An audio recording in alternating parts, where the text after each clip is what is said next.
You. Yeah, that's right. I'm talking to you. Did you know that you are unique? Welcome to Viewpoint Christian Academy. My name is Junior, and I'm here to give you a short devotion on being unique.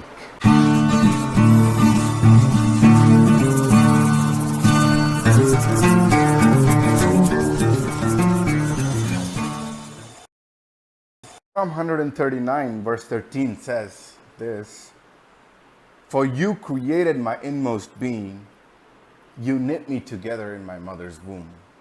Over here, we see that the psalmist goes in describing how God chose or created his inmost being and knit himself in his mother's womb. So God really just knit together all our inward parts together and formed us. And so you need to understand that you are unique, you are special, and you are chosen by God. And you have been created as an individual like no other in this world. That's why we get our biometrics done, and that's why our fingerprints. Did you know that our fingerprints do not match? Like, my fingerprint does not match to anyone else in this world. That's how unique you and I are. And not only are we unique in just our physical being, but in our characters, in our talents, in our skills, and in our beauty, in our outward nature as well. We are unique in our own ways because we are created unique. And the fact is that no one else can replace you. And God has a specific plan and purpose for your life. And that's why He has created you to be unique. But all these wonderful things that we hear does not seem to come into reality and just stay as adjectives. But these will only remain an adjective if we do not find our identity in Christ. I'm going to say that again. These would just be looked at as an adjective. What are these?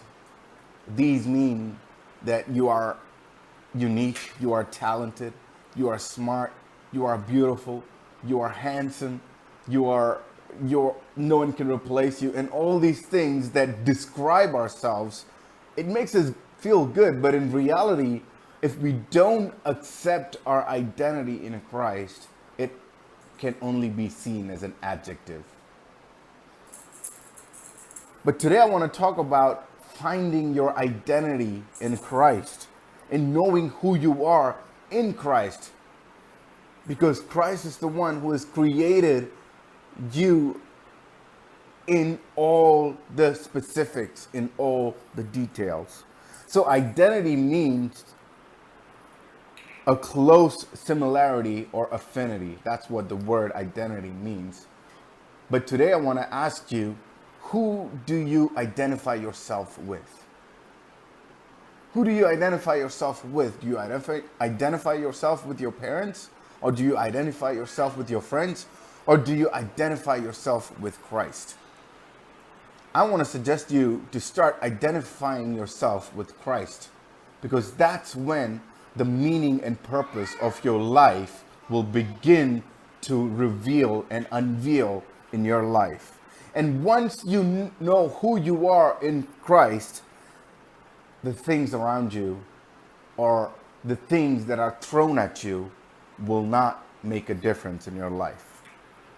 See, a lot of times what happens is we compare ourselves with others and go really hard on us, trying to compete with others. And sometimes as parents, we do that to our children just to give them that little nudge, that little push. For some of us, it works for a while, but after that while has gone, it begins to wear out and comes back as a question, questioning everything that you have done so far in your life. So although it might work for some time, there is no purpose in fulfilling that. So my suggestion for those kind of people is to pace yourself. Don't go hard on yourself. You need to pace yourself.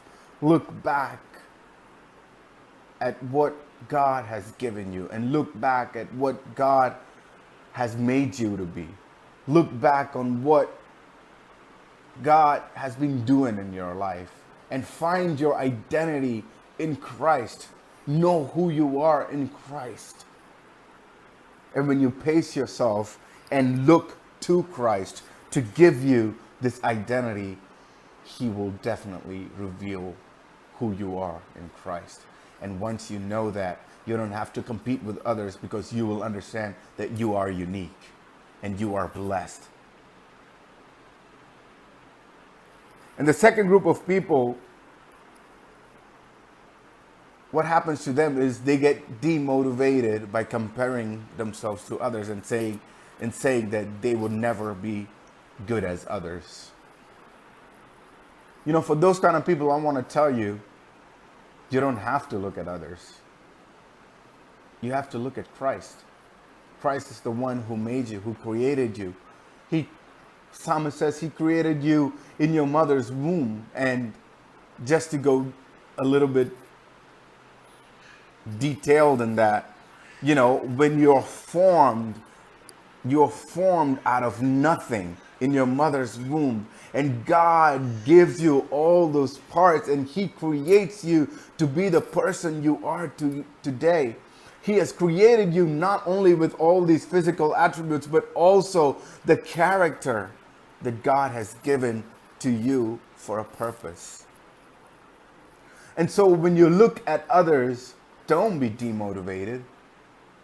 Look at Christ and get motivated to do what Christ has asked you to do, to find your identity so that it will be revealed in the purpose that you are created for.